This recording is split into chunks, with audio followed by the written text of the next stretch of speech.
four-wheel drive shift in progress, four-wheel drive light blinks, slow blinks down here, quick blinks up here, and it never shifts. Welcome back to Truck Central. Mr. Justin Wheeler here with the 2019 Ram 1500 Limited High Mileage Edition. High mileage being the operative word. She's having issues again.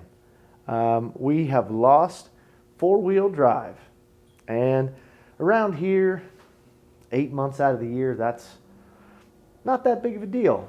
And I wouldn't usually be making a repair like this at home, not away from my shop, doing it at home at night on a Sunday when there's other things I could be doing. I don't really have a whole lot of ways to diagnose the issue because the codes that it's throwing is inconsistent.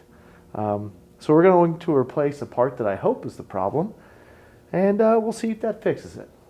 Before we get into the video, I do want to say thank you to Real Truck. They are the sponsor this season for Truck Central. So after the video, click their link in the description and buy yourself something nice. All right, guys, so here is the issue we are seeing. We are in two-wheel drive, and we will go ahead and put it in neutral. I know that you can go to 4 auto and 4 high in park or in drive, but just bear with me. Trust me when I say I've tried every configuration of this. I'm just going to show you what it looks like. So first, we'll go ahead and try to put it in 4 low. Push the button. Four-wheel drive shift in progress. Four-wheel drive light blinks. Blinks.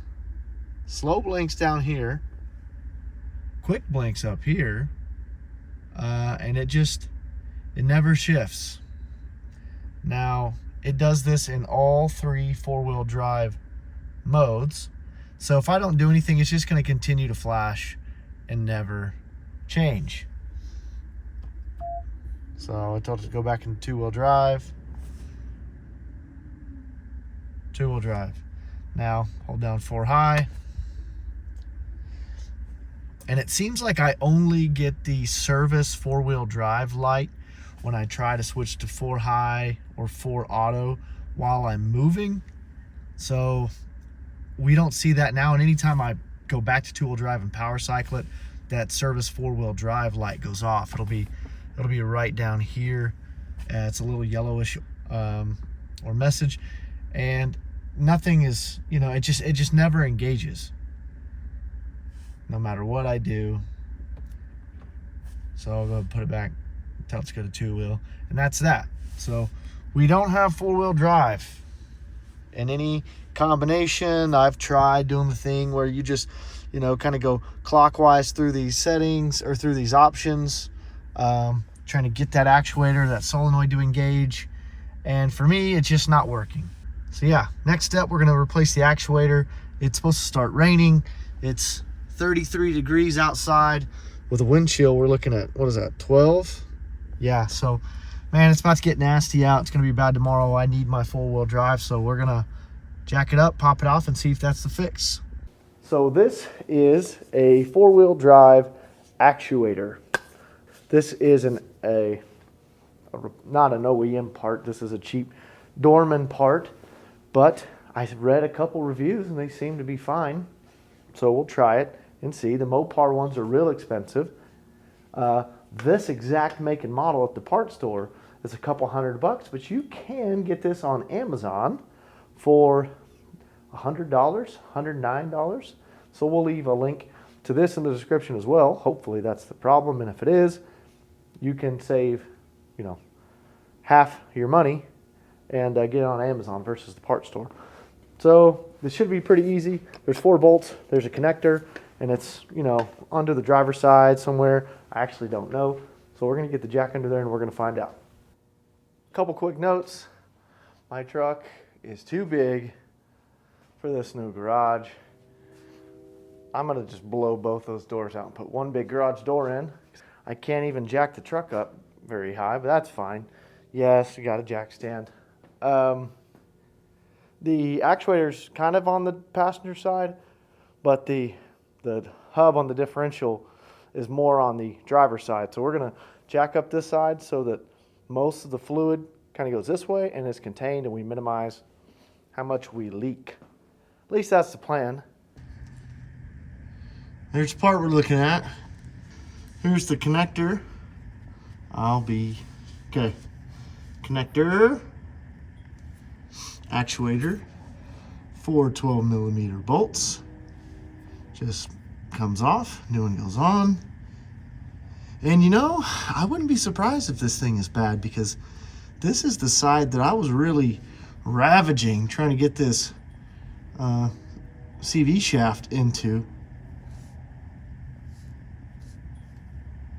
That's glistening. Oh, wonderful. Do I have fluid in my front diff? We'll check that in a minute. Okay, so 12 mils. We'll get this connector off first. That thing is nasty. Oh my gosh. Hang on, guys. I'm so sorry. It's very dirty. So, that probably doesn't help. We're gonna get that pulled off and cleaned up. I'll show you what it looks like when we get it off. All right, let me show you what we're working with here. We got the old actuator off. Yes, we did spill a little fluid. Not a ton. I mean, it was definitely more than a tablespoon, but it was way less than a gallon. So I think we're in decent shape. It was very clean, though. I guess I just did service this not long ago. I don't know. It wasn't that old, so it looks good. The way this works, if you didn't know, see that this little lathe collar piece here? Right now, it is connecting the front differential to the axle shaft of the passenger side. And see how they spin together, right? And it actually, you probably can't see, it's spinning the linkage between the front diff and the transfer case. Well, what the actuator does is it's got those forks on it that slide this on and off the front axle. So now, see, that slid it down. Now we're in two-wheel drive. See how it spins independent? So basically what I'm hoping is the case, or is hoping the problem is that just the actuator that slides this back and forth is bad. All right, next we got the bolts out.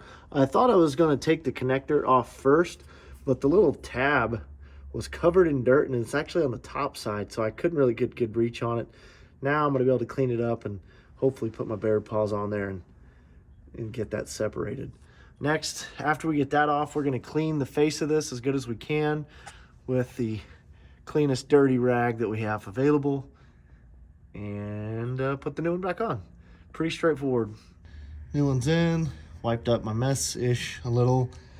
At this point, you would want to refill any fluid that you lost. I think that's the hole. Man, yep.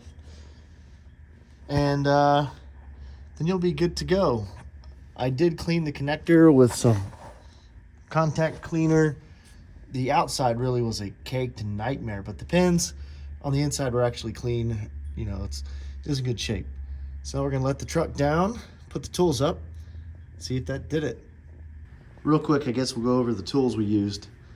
3/8 ratchet with a shallow 12 mil, deep 12 mil, flathead screwdriver, like I said, the contact cleaner.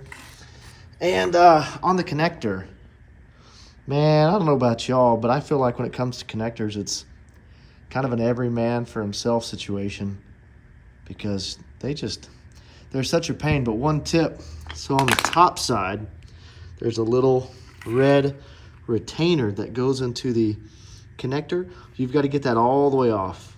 So slide the red piece. The red piece has to be completely out. And on mine, it was so jammed up with dirt, it didn't want to come out. So I had to clean that pretty good, clearly. And then I was able to use the flathead screwdriver. Once I took the 4 bolts out, flathead screwdriver to get underneath here and kind of just wiggle it, pop it off. And then once that's off, it just comes off. So just heads up, get the red thing all the way out. It's not like some of them where the red just kind of partially comes out. At least it had to come out for me. All right, back of the truck for the first start up since the swap. Let's make sure my jams aren't gonna bother you. Okay. Let's see what we got here. We'll go to neutral just for consistency in the testing. Cross your fingers. Please shift. I'm gonna try to go to 4-wheel high. Oh, baby, like butter. That was so fast. Yes. Oh, man, I love it when fixers are so... 4-wheel drive auto. Bam. 4 low, why not? I'm feeling good. Not like I ever used 4 low. Wait.